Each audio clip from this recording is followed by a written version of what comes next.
चैत्र शुक्ल पक्ष की एकादशी, कामदा एकादशी की विधि एवं महत्तम।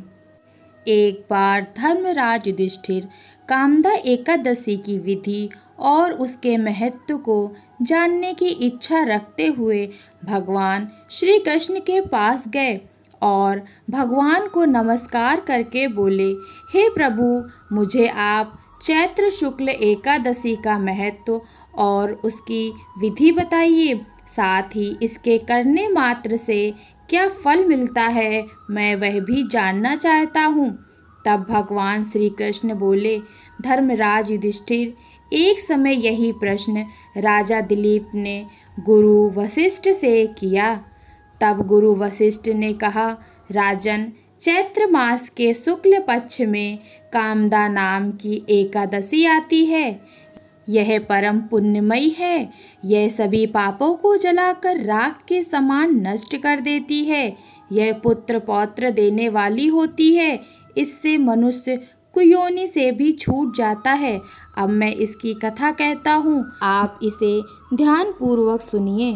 कामदा एकादशी की कथा।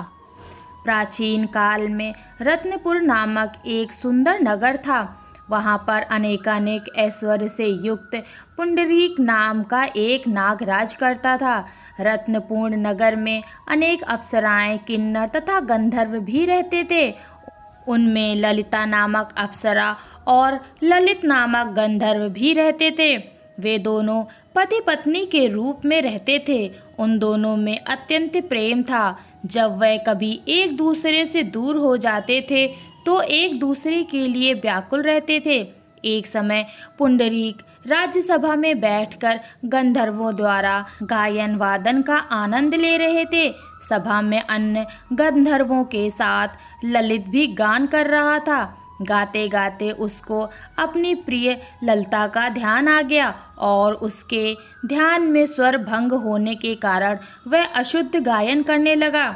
ललित के मन का संताप जानकर करकोट नामक नाग ने गायन में त्रुटि होने की शिकायत राजा से कर दी। तब पुंडरीक ने क्रोधपूर्वक ललित को श्राप दे दिया।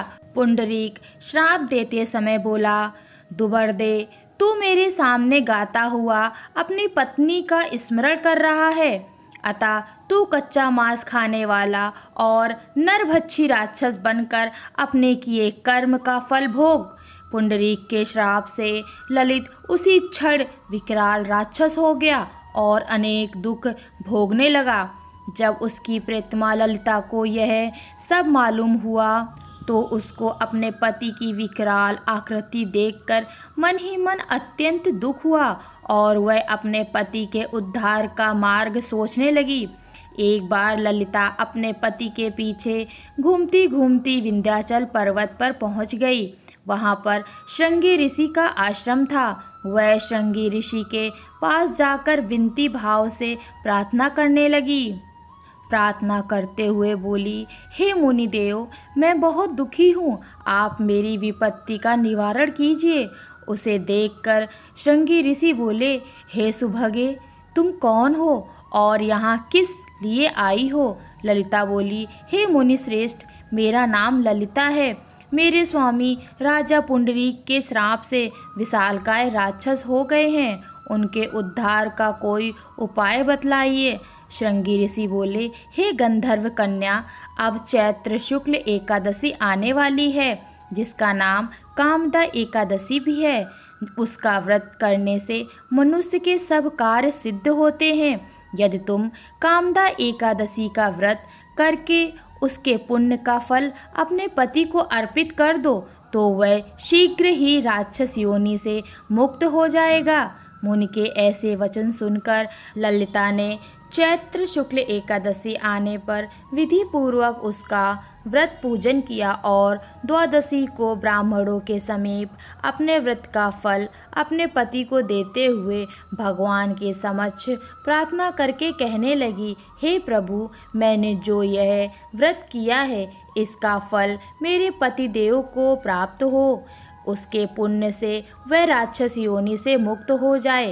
एकादशी का फल देते ही उसका पति राक्षस योनि से मुक्त होकर अपने पुराने स्वरूप को प्राप्त हुआ। फिर अनेक सुंदर वस्त्राभूषणों से युक्त होकर वे दोनों विमान में बैठकर स्वर्गलोक को चले गए।